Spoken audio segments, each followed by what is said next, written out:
Chapter number 6 line and plane. Line and plain.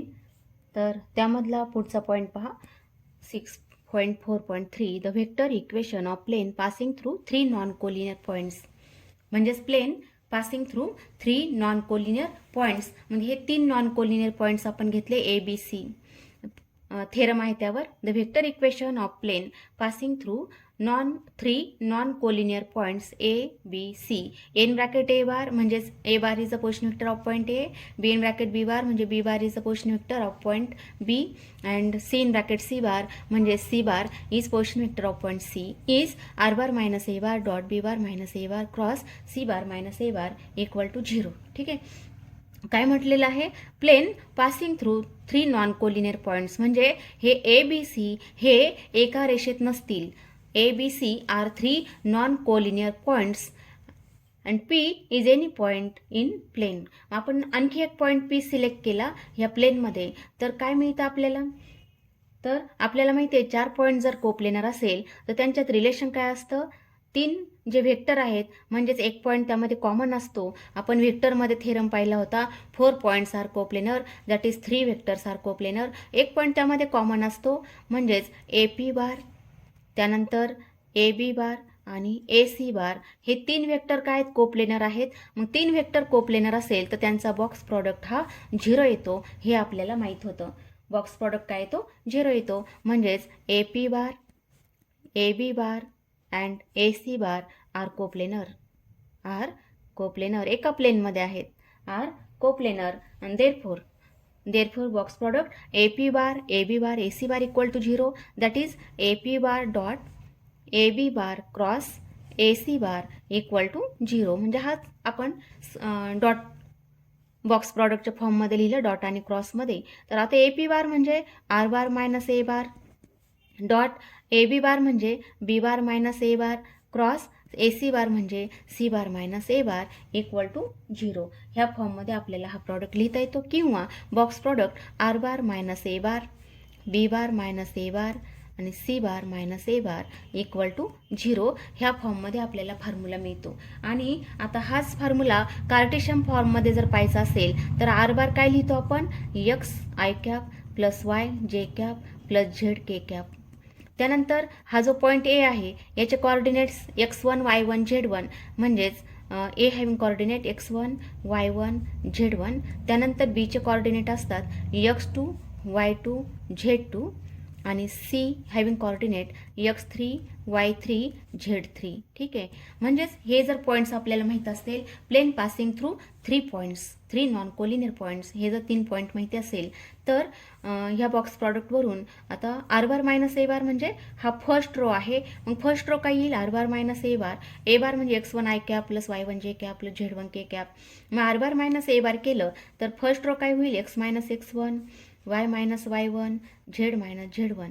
Second row मिळेल आपल्याला B bar minus ए bar म्हणजेच हा B bar minus ए बार. तर काय मिळेल? x2 minus x1 y2 minus y1 z2 minus z1. आणि third row काय येईल? सी बार मायनस ए बार म्हणजेच x3 minus x1 x3 minus x1 y3 minus y1 z3 minus z1 equal to 0 is Cartesian form. Cartesian फॉर्ममध्ये आपल्याला हा formula मिळतो. ठीक आहे. हा जो आहे हा कोणत्या फॉर्ममध्ये?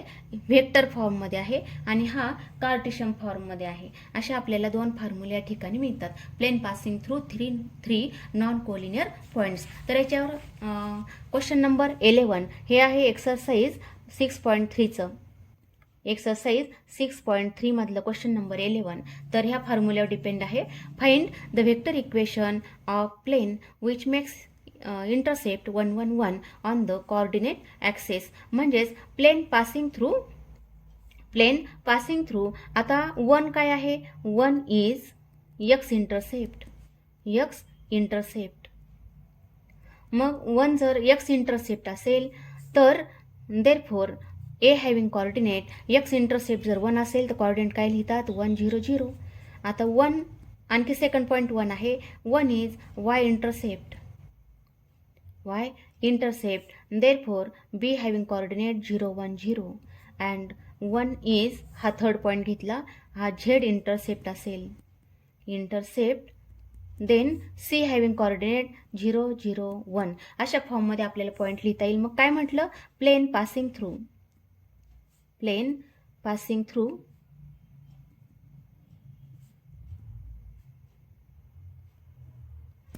Plain which makes intercepts 1 1 1 on the coordinate axis. मग आपण काय केलं, प्लेन या तिन्ही ॲक्सिसला 1 1 ला टच होतं, याचा अर्थ plane passing through A B C, passing through A 1 0 0 B 0 1 0 and C 0 0 1. म्हणजेच कोणता फॉर्म्युला यूज करायचा आपल्याला, प्लेन पासिंग थ्रू 3 पॉईंट्स. म्हणजेच आपण डिटर्मिनंट पाहिला, डिटर्मिनंट काय येतं in Cartesian form x minus x1, मग x1 y minus y1 z minus z1, इथे काय येईल x2 minus x1 y2 minus y1 z2 minus z1, इथे येईल x3 minus x1 y3 minus y1 आणि z3 minus z1 equal to 0.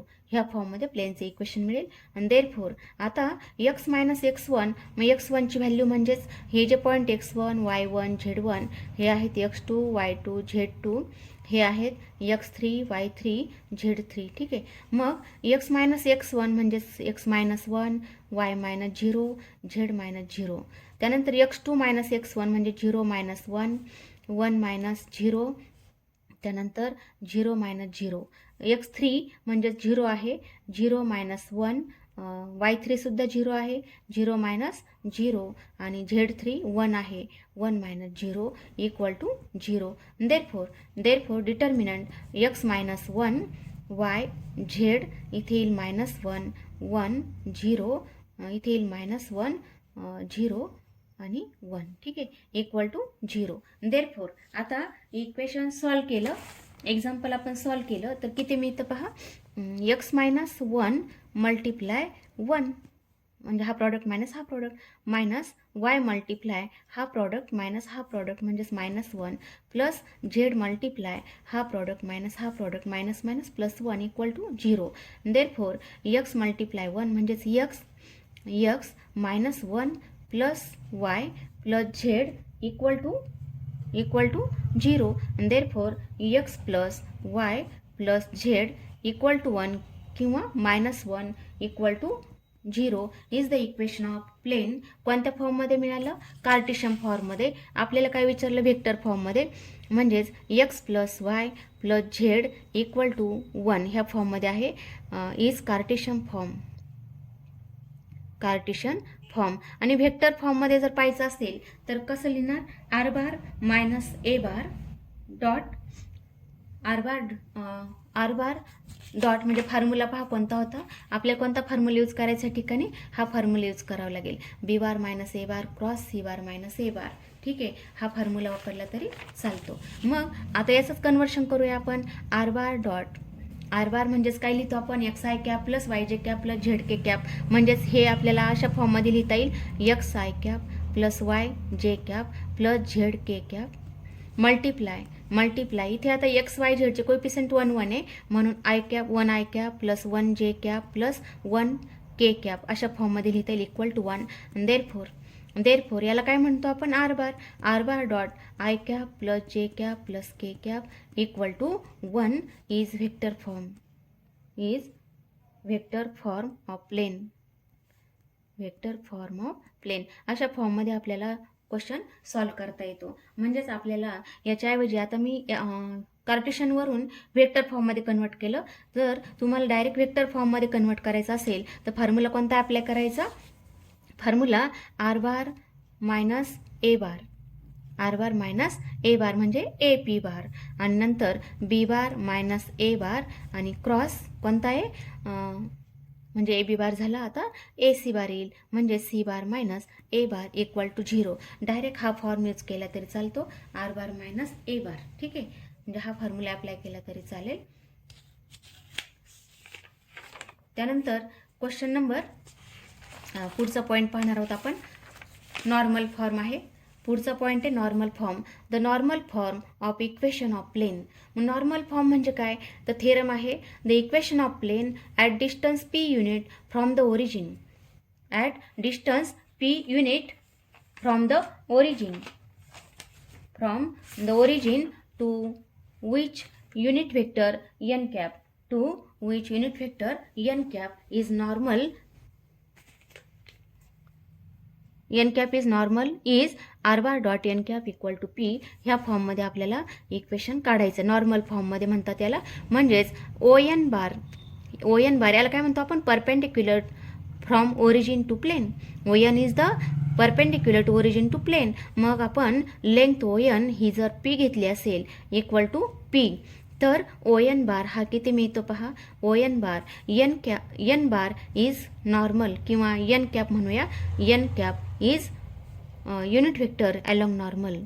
Unit vector along normal. Normal. जसं आपण I cap लिहितो. I cap म्हणजे काय, I cap is unit vector along X axis असं म्हणतो आपण.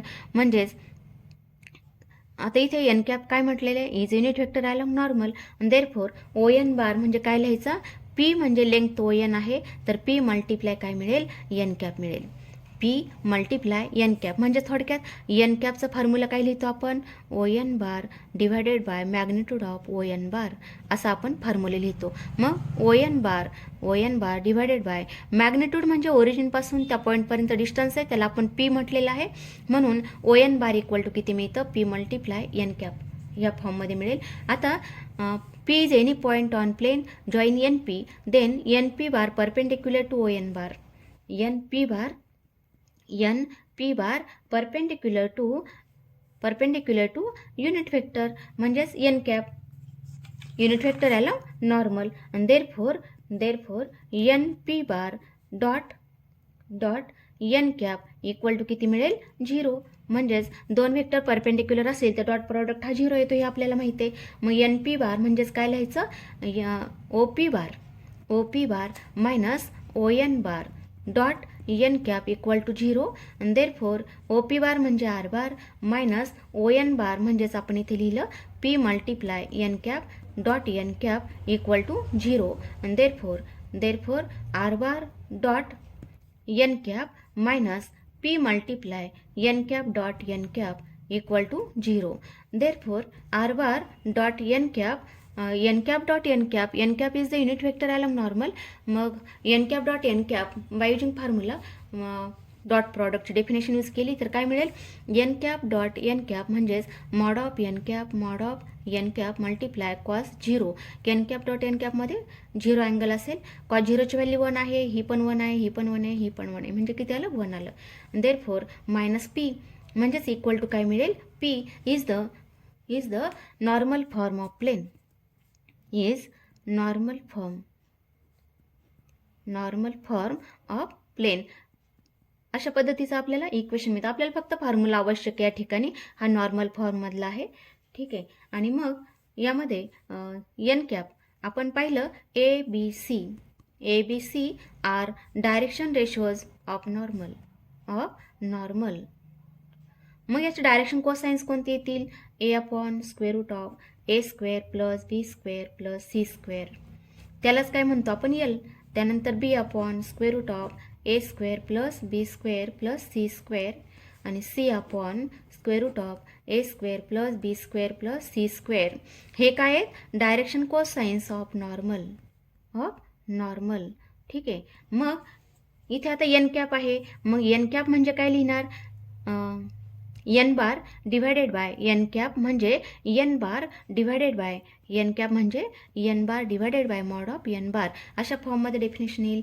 मग एन बार म्हणजे ए बी सी म्हणजे a i cap plus b j cap plus c k cap divided by याचं मॅग्निट्यूड काय येतं, मग square root of A square plus B square plus C square. आणि देअरफॉर एन कॅप आपल्याला ह्या फॉर्ममध्ये लिहिता येतो l I cap plus M जे कॅप प्लस एन के कॅप. म्हणजेच आपल्याला ह्या फॉर्ममध्ये लिहिता येईल. Therefore l m n are direction cosines of normal. ह्या फॉर्ममध्ये आपल्याला डायरेक्शन कोसाइन्स याचे लिहिता येतात. ठीक आहे. मग coordinate of foot of perpendicular, therefore coordinate, note म्हणूया इथे, coordinate of foot of perpendicular, coordinate of foot of perpendicular. Coordinate of foot of perpendicular म्हणजे कोणता, त्याला म्हटलं आपण एन म्हटलेलं आहे, is the foot of perpendicular. मग या एनचे कोऑर्डिनेट काय मिळतात, एल पी, एम पी आणि N P, where P is distance from origin to plane, where P is distance from origin to plane, origin to plane हे आहे distance. ठीक आहे, म्हणजे त्याचे कोऑर्डिनेट काय येतात, फूट ऑफ परपेंडिक्युलर, यांचे कोऑर्डिनेट आहेत L P, M P, N P आहेत. मग आपल्याला हे जे इक्वेशन आहे R bar dot N cap equal to P, आणखी कोणत्या फॉर्ममध्ये लिहिता येईल, आर बार काय लिहितो आपण, X I cap plus Y J cap plus Z K cap ह्या फॉर्ममध्ये, आणि एन कॅप म्हणजे L I cap plus M जे कॅप प्लस एन के कॅप ह्या फॉर्ममध्ये लिहिता येईल, इक्वल टू पी. आणि देअरफॉर हा प्रॉडक्ट काय येतो, L X plus M Y plus N Z equal to P is equation of plane, is equation of plane. म्हणजे हे सुद्धा इक्वेशन ऑफ प्लेन आहे, हे सुद्धा इक्वेशन ऑफ प्लेन, हे नॉर्मल फॉर्ममध्ये, हे सुद्धा नॉर्मल फॉर्ममध्ये. आणखी कोणतं पाहिलं आपण, a x plus b y plus c z plus d equal to 0, हे आहे कोणत्या फॉर्ममध्ये, कार्टेशियन फॉर्ममध्ये आहे. ठीक आहे, where P is distance from origin to plane, हे पी म्हणजे काय आहे, P is distance from origin to plane, ह्या प्लेनपर्यंत ओरिजिनपासून डिस्टन्स आहे पी म्हणजे. ठीक आहे, मग आणखी पुढचं एक्झाम्पल. ठीक आहे, तर क्वेश्चन नंबर एक्सरसाइज 6.3 यामधील क्वेश्चन नंबर फर्स्ट पहा. क्वेश्चन नंबर फर्स्ट तो आहे find the vector equation of plane which is at 42 unit distance from the origin and which is normal to the vector, काय दिलेलं आहे आपल्याला, पी दिलेलं आहे, पी किती आहे 42 आहे, आणखी नॉर्मल वेक्टर म्हणजे एन बार दिलेला आहे 2 आय कॅप प्लस जे कॅप मायनस 2 के कॅप. देअरफॉर आता हेच इक्वेशन कोणत्या फॉर्ममध्ये लिहायचं आपल्याला, काय म्हटलेलं आहे, वेक्टर इक्वेशन ऑफ प्लेन. मग वेक्टर इक्वेशन म्हणजे कोणत्या फॉर्ममध्ये, R bar dot N cap equal to P ह्या फॉर्ममध्ये लिहायचं आहे. मग आर बार डॉट, तर एन बार हा आहे, तर एन कॅप काय मिळेल पहा, तर आपण अगोदर एन कॅप काढूया. एन कॅप म्हणजे 2 आय कॅप प्लस जे कॅप मायनस 2 के कॅप आणि डिवायडेड बाय याचं मॅग्निट्यूड म्हणजेच 2 square 4 plus 1 square 1 plus minus 2चा स्क्वेअर 4 म्हणजेच equal to 2/3 i cap plus 1/3 j cap minus 2/3 K cap ह्या फॉर्ममध्ये येईल. आणि देअरफॉर आता R bar dot N bar काय आहे, 2 आय कॅप प्लस जे cap minus 2 K cap equal to P किती आहे 42 इक्वल टू 42. आणि मग याला डिवायडेड केला आपण, डिवायडेड बाय 3, इथे पण डिवायडेड बाय 3, इथे डिवायडेड बाय 3, इथे डिवायडेड बाय 3, सॉरी फक्त एन कॅप पाहिजे, हा पी दिलेला आहे. कोणत्या फॉर्ममध्ये लिहिला आपण, R bar dot N cap equal to P या फॉर्ममध्ये. मग आपण हा काय केला, एन कॅप लिहिला आणि इक्वल टू पीची value 42. Therefore r bar dot 2 I cap plus जे cap minus 2 K cap equal to 42 multiply 3 that is equal to किती होईल 126 is the equation of plane in vector form, is equation of plane किंवा is vector equation of plane. Vector equation of plane ह्या फॉर्ममध्ये आपल्याला equation लिहिता येतं. ठीक आहे, question number second find the perpendicular distance of the origin to the plane. Perpendicular distance of the origin to the plane म्हणजेच कोणतं, P आपल्याला शोधायचं आहे. इक्वेशन दिलेलं आहे 6x minus 2y plus 3z minus 7 equal to 0. ठीक आहे. मग 6x minus 2y plus 3z equal to 7 ह्या फॉर्ममध्ये आपण इक्वेशन लिहिलं इक्वल टू 7. देअरफॉर आता दोन्ही साईडला किती डिवाइड करायचं पहा. Dividing both sides square root of A square plus B square plus C square म्हणजे 6 स्क्वेअर किती झाले 36, मायनस 2चा स्क्वेअर म्हणजे प्लस 4 आणि 3चा स्क्वेअर किती झालं 9, that is square root of 49 म्हणजे 7. Therefore 6/7x minus 2/7y plus 3/7z equal to 7/7. देअरफॉर आता कोणत्या फॉर्ममध्ये आलं हे LX plus MY plus NZ equal to P ह्या फॉर्ममध्ये आलेलं आहे. Comparing we get P equal to P ची व्हॅल्यू किती मग 7/7 म्हणजे 1 इक्वल टू 1. ठीक आहे. P equal to 1 is the perpendicular distance of the origin from the plane. ठीक आहे. 1 युनिट म्हणूया. Is the perpendicular distance of the origin from the plane. अशा फॉर्ममध्ये आपल्याला इक्वेशन सॉल्व्ह करता येईल. त्यानंतर क्वेश्चन नंबर 3 काय म्हटलेलं आहे.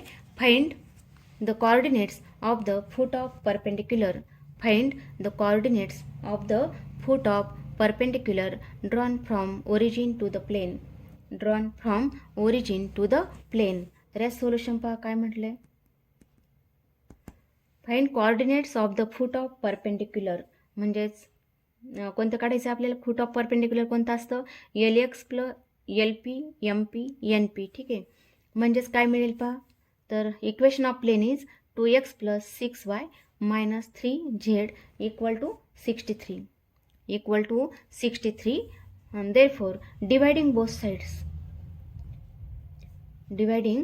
sides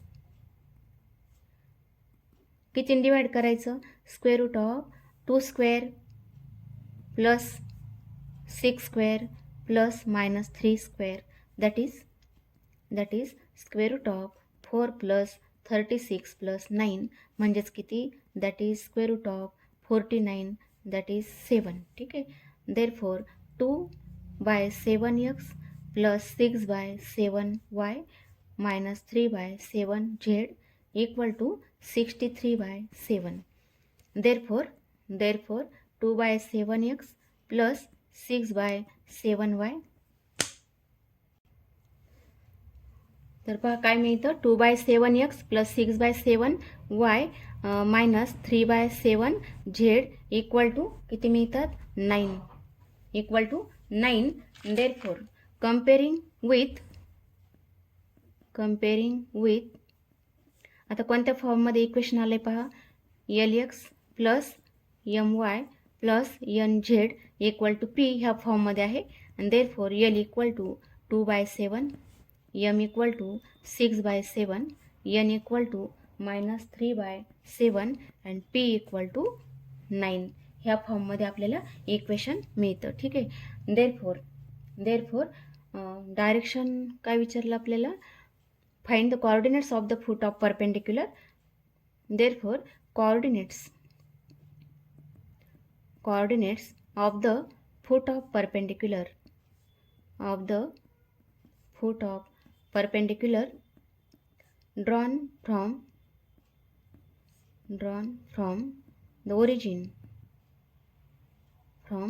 the origin to the plane.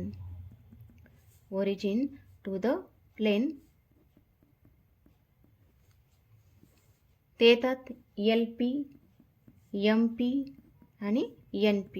Therefore LP ची व्हॅल्यू आहे 2/7 आणि P आहे 9. त्यानंतर MP म्हणजे 6/7 मल्टिप्लाय 9 आणि NP म्हणजेच मायनस 3/7 मल्टिप्लाय 9 अशा फॉर्ममध्ये येईल. दॅट इज 18/7 नंतर येईल 54/7 आणि minus 27/7. minus 27/7 is the coordinate of foot of perpendicular अशा फॉर्ममध्ये लिहिता येईल. किंवा आणखी सेकंड मेथडनं जर पाहिलं तर कोणत्या फॉर्ममध्ये लिहिता येईल, ऑर सेकंड मेथड आणखी कोणती, डायरेक्शन रेशोज इक्वेशन काय दिलेलं आहे, 2x + 6y - 3z = 63 या फॉर्ममध्ये दिलेले आहे. Therefore direction ratios of normal मग डायरेक्शन रेशोज ऑफ नॉर्मल काय येतात, 2, 6 - 3. मग डायरेक्शन कोसाइन्स काय येतात, डायरेक्शन कोसाइन्स ऑफ नॉर्मल हे काय येतील मग, 2/7, 6/7 - 3/7 ह्या फॉर्ममध्ये पण आपल्याला लिहिता येईल. आणि पीची व्हॅल्यू काय येते मग, देअरफॉर P = 63/7. आणि मग हे पॉईंट काय मिळेल, LP, MP, NP is the coordinate of foot of perpendicular. ठीक आहे. Question number 4 reduce the equation r bar dot 3i cap plus 4j cap plus 12k cap = 78 to normal form and hence find number first the length of perpendicular from origin to the plane. Find length of perpendicular from origin to the plane and number second direction cosines of normal. त्याचं solution पहा कसं लिहिता येईल आपल्याला. काय म्हटलेलं, equation of plane is r bar dot 3i cap plus 4j cap plus 12k cap = 78 ह्या फॉर्ममध्ये. Therefore direction ratios of normal ते कोणते येतील मग, 3, 4, 12 म्हणजे फक्त इथले 3, 4, 12 हे येतील. आणि मग डायरेक्शन कोसाइन्स ऑफ नॉर्मल कोणते येतात मग, 3/√ऑफ 3² + 4² + 12². त्यानंतर 4/√ऑफ 3², 4² + 12² आणि 12/√ऑफ 3² + 4² + 12². that is 3/√ऑफ 9 + 16 + 144. त्यानंतर 4/ सेम येईल, 9 + 16 + 144. त्यानंतर 12/√ऑफ 9 + 16 + 144. मग ॲडिशन किती मिळतं, √ऑफ 169 येईल, म्हणजेच 3/√ऑफ 169, 4/√ऑफ 169 आणि 12/√ऑफ 169. दॅट इज 3/13, 4/13 आणि 12/13. हे काय मिळतील, are direction cosines of normal. हे डायरेक्शन कोसाइन्स मिळाले. आणि काय विचारले, length of perpendicular from origin to the plane. म्हणजेच हे जे इक्वेशन होतं, r bar dot 3i cap plus 4j cap plus 12k cap = 78. तर हे आहे नॉर्मल फॉर्ममध्ये. तर नॉर्मल फॉर्ममध्ये जर कन्वर्ट करायचं असेल तर किती डिवाइड करायचं, दोन्ही साईडला. इथे किती आलं, 13 डिनॉमिनेटर, म्हणून 3/13i cap plus 4/13j cap plus 12/13k cap = 78/13. दोन्ही साईडला काय केलं आपण, 13ने डिवाइड केलं. आणि देअरफॉर P = म्हणजे कोणत्या फॉर्ममध्ये मिळाला आता, r bar dot म्हणजेच इथे काय येईल, li cap plus mj cap plus nk cap = P ह्या फॉर्ममध्ये कन्वर्ट झालं. देअरफॉर Pची व्हॅल्यू काय येते मग, 78/13 दॅट इज = 6. आणि देअरफॉर 6 काय मिळालं मग, इज द लेंथ ऑफ